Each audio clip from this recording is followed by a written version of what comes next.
ஓம்.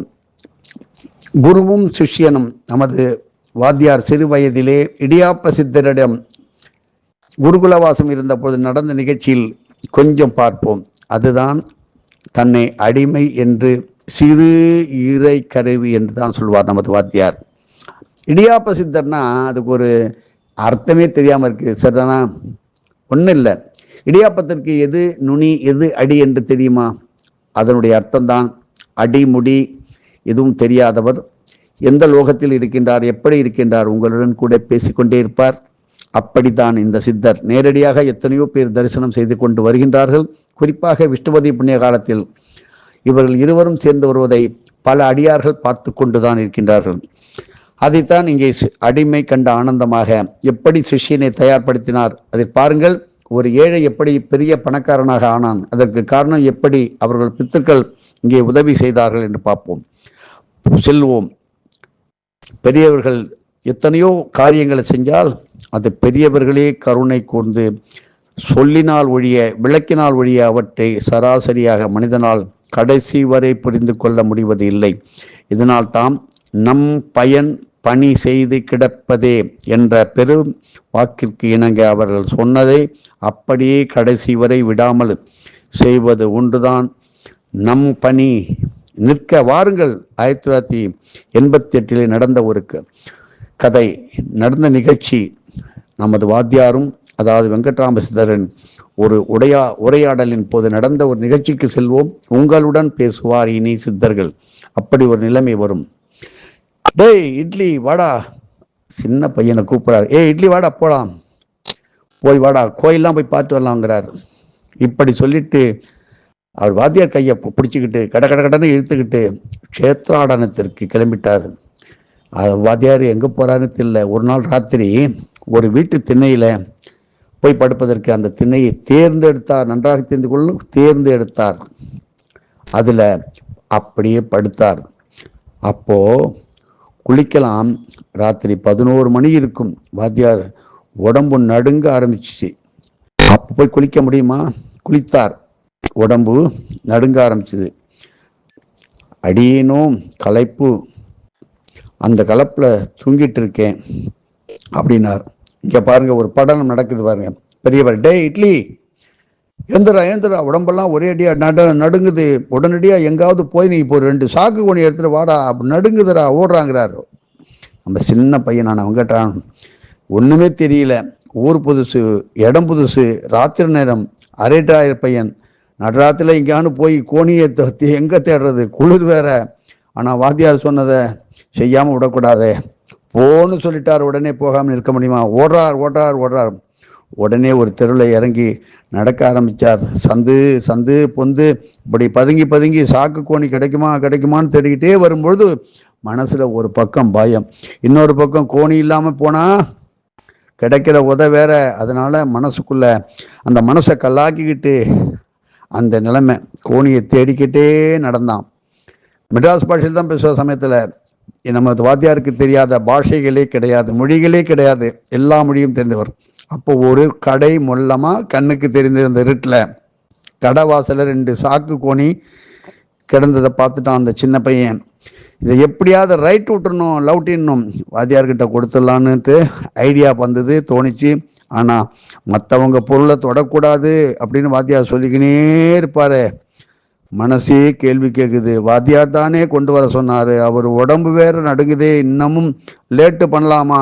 மனசே எதிர்வாதம் செய்யுது. மனசுக்குள்ள போராட்டம். சரி, வேற வழியே இல்லை. எவ்வளதோ தேடி கோணி கிடைக்கல. இந்த 2 தான் கண்ணில் பட்டு போட்டார். அடிச்சார் லவுட்டஸ். அதனால இந்த கோணிங்களால தான் ஒரு வாத்தியார்கிட்ட ஒரு கொண்டு போய் கொடுக்கணும்னு முடிவு பண்ணி எடுத்துட்டு ஓடினார். ஆனால் அந்த நடுராத்திரியிலும் அந்த கடை வாசல்ல சில பேர் இருந்தாங்க.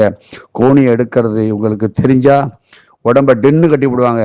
இப்போ என்ன செய்யறதுன்னு தெரியல. இப்படித்தான் தெய்வீகத்தில் 1 மாத்தி 1 தடங்கல்கள் வந்துக்கினே இருக்கும். இதையெல்லாம் தாண்டி வந்தாத்தான் தெய்வீகம்.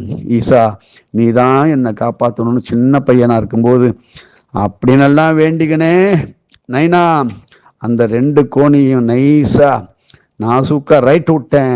அதை எடுத்துக்கின்னு அப்பப்போ திரும்பி பார்த்துக்கிட்டே ஓடி வந்தேன். அப்பாடா, நல்ல வேலை யாருமே பார்க்கல. வாத்தியார்கிட்ட வந்துட்டேன், சேர்ந்தேன். வாத்தியார் உடம்போ இன்னும் நடுங்கிக்கினே இருந்தது. இந்த 2 கோணிப்பையும் வச்சு வாத்தியாரை உடம்ப போத்தி விட்டுட்டேன். உடம்பு நடுக்கம் கொஞ்சம் கொஞ்சம் குறைஞ்சிது. அப்பாடா, வாத்தியார் சொன்னதை செஞ்சு முடிச்சிட்டோம், கடவுளே அருள் பண்ணிட்டாரு அப்படின்னு நினைச்சேன். ஆனா அப்போ என்ன நடந்துச்சு? டேய் இட்லி, இடுப்புக்கு கீழே ஒரே அடியா நடுங்குதுடோய். உடனே ஓடி போய் ஒரு டிராயர் ஒன்று பிடிச்சிக்கிட்டு வாடா. ஓடுறார். திரும்பியும் ஓடினேன் தேடி பார்த்தேன் அப்படிங்கிட்டு ஓடுறார். ஆனால் கிடைக்கிற மாதிரி தெரியல. கடைசியில் ஒரு வயல்ல ஓரமாக ரொம்ப வருத்தத்தில் நடந்துக்கினே வந்துக்கிட்டு இருந்தேன். அப்போ ஒருத்தர் சைக்கிளில் ஓரமாக ஒரு சைக்கிளை வச்சுக்கிட்டு டிராயரை கட்டி அது மேலே போட்டுட்டு வயல் வரப்புல இறங்கிறது நல்லா கண்ணுக்கு தெரிஞ்சிட்டு, சின்ன பையன் என்ன செஞ்சாரு, சரின்னு அந்த டிராயரை ரைட் விட்டுட்டு ஓடி திரும்ப திண்ணைக்கு வந்துட்டாரு. வாத்தியார்கிட்ட டிராயரை காட்டிட்டு அதை போட்டு விட்டுட்டேன். பெரியவர், டே இட்லி, சும்மா சொல்லக்கூடாதுடா, உன்னை கரீட்டா பிடிச்சிக்கின்னு வந்துட்டிய. டிராயர் சொந்தக்காரர் படலத்தை இங்கே பார்ப்போம் வாருங்கள். இப்படி நடந்த பொழுது ராத்திரி 12 மணிக்கு மேல் இருக்கும். பெரிய வாத்தியாரோ பெரிய கொரட்டை விடுறது மாதிரி. இதெல்லாம் சித்தர்கள் செய்கின்ற சேட்டை, ஒரு நாடகம். கொர் கொர்ன்னு கொரட்டை விட்டுக்கிட்டு தூங்குறாரு. அப்போ அந்த திண்ணை அந்த வீட்டில் வாசல்ல ஒரு ஆளு வந்து சைக்கிளை நிறுத்துறாரு. நம்ம சின்ன பையன் பயத்தோட உத்து பார்க்கும்போது அதே அந்த வயலுக்குள்ள போனாரு, அதே ஆளு, டிராயருக்கு சொந்தக்காரரு. பயம் கடகடன்னு ஆடுது. ஆஹா, பயத்தில் அந்த கண்ணை டைட்டா முடிக்கினேன். வந்தவர் எதையும் கொஞ்சம் கூட சட்டை பண்ணல, வீட்டுக்குள்ள நுழைஞ்சாரு. சைக்கிளை அந்த சைக்கிள்காரர் தன் மனைவியிடம், அடியே, யாரோ ஒரு திருடன் சைக்கிளை திருட வந்துட்டு என் டிராயரை மட்டும் தள்ளிக்கின்னு போயிட்டாண்டி. நல்ல வேளை சைக்கிள் திருடாம போகாம, அந்த திருட்டு போகாம கடவுள் நம்மளை காப்பாத்திட்டாருடி அப்படின்னு சொல்லிக்கிட்டு காதுல வாங்கிட்டான் பையன். இது நடந்த கதை. சொல்றார் வாத்தியார், அடியனுக்கு என்ன ஆகுமோ எது ஆகுமோன்னு பயமா இருந்தது. ஆனா நல்ல வேலை அலைஞ்சு திரிஞ்சு கலப்புல தூங்கிட்டேன். நான் என்ன பண்றது? பொழுது விடிந்து விட்டது. இப்பொழுது வாருங்கள், குருகுல வாசத்தில் ஒரு அற்புதம் நடந்தது பாருங்க. வெங்கட்ராம சித்தர் அடுத்த நாள் விடிய கால நேரம் வாத்தியாரு கிடுகிடுன்னு சுறுசுறுப்பா இருந்தாரு. அப்படியே இவரையும் பிடிச்சி எழுப்பி விட்டாரு. ஏய் வாடா போலாம், இந்த கோணிங்களை எடுத்து இடத்திலேயே கொண்டு போய் வச்சிருட்டார். மறுபடியும், ஏய் இந்த கோணியெல்லாம் எடுத்தல்ல கொண்டு வச்சிரு. அப்படியே அதை பயத்தோடு அந்த கோணிகளை முள்ளமாக எடுத்துட்டு போய் அந்த கடை முன்னாடி வச்சு விட்டு ஒடியே வந்துட்டேன். அடுத்தது வாத்தியார் அந்த டிராயரை நல்லா மடித்து திண்ணையில் ஒரு ஓரமாக வச்சுட்டு அடியன் கையை பிடிச்சிக்கினே நடக்க ஆரம்பிச்சாரு.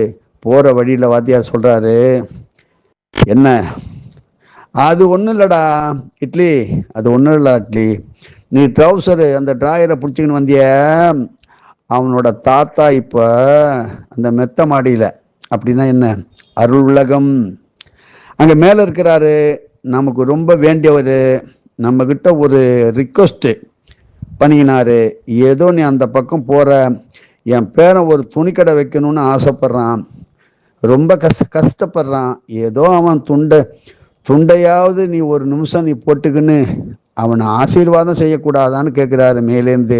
டெலிபதி இல்லை, நேரடியாக ஒரு குரல் ஒலிக்குது இடியாப்ப சித்தருக்கு.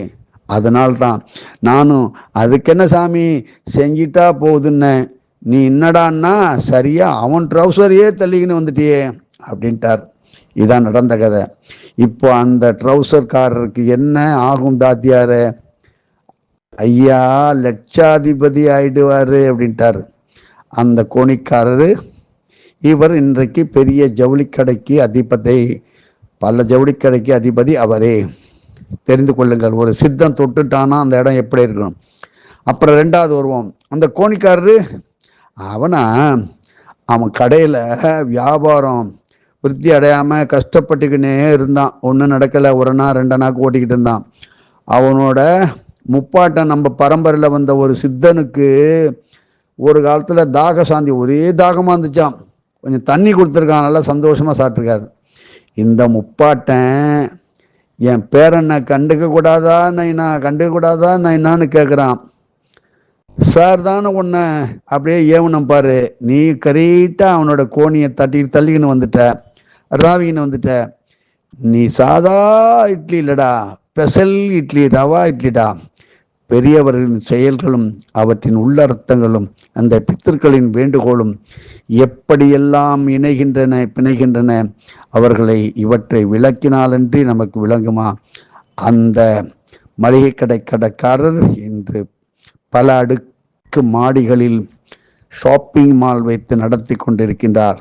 ஒரு சித்தன் நினைச்சா, ஒரு பித்திருக்கள் அவனுடைய ஆசைகள் இருந்தால் மட்டும் ஒரு மனிதனுடன் சித்தன் பூந்து விளையாடுவான். சித்தன் இல்லாமல் இந்த உலகம் இயங்குவதே இல்லை.